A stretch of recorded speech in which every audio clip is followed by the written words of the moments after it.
Délégué sur Thésée, le héros d'Athènes. Une histoire de courage et de tragédie. Bonjour à tous.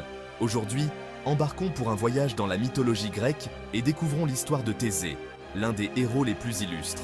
Thésée, on le connaît surtout pour son combat victorieux contre le Minotaure, ce monstre mi-homme, mi-taureau, emprisonné dans le labyrinthe de Crète.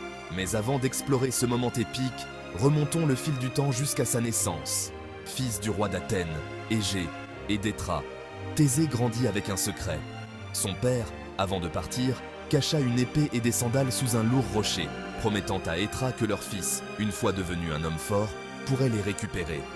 Le jour arriva où Thésée, avec une aisance remarquable, souleva le rocher, révélant ainsi sa force et son héritage royal. En arrivant à Athènes, Thésée découvrit une ville plongée dans l'ombre. Le puissant roi Minos de Crète exigeait un lourd tribut.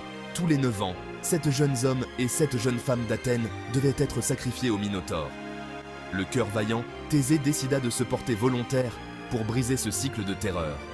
Dès son arrivée en Crète, il rencontra Ariane, la fille du roi Minos.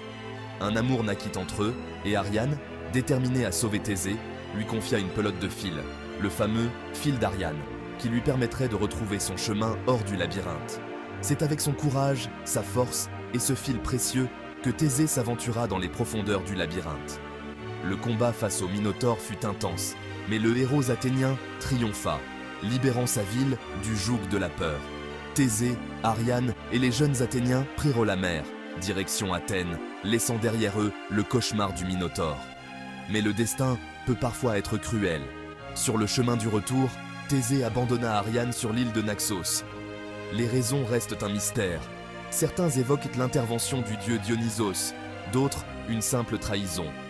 De retour à Athènes, un oubli tragique marqua l'histoire. Thésée, dans sa joie, oublia de hisser les voiles blanches, signal de sa victoire à son père. Égée, croyant son fils mort, se jeta dans la mer qui porte désormais son nom, la mer Égée. Ainsi s'achève l'histoire de Thésée, un héros courageux et stratégique, mais marqué par la tragédie. J'espère que ce voyage mythologique vous a plu. Si c'est le cas, n'hésitez pas à vous abonner et à laisser un pouce en l'air. À bientôt pour de nouvelles aventures.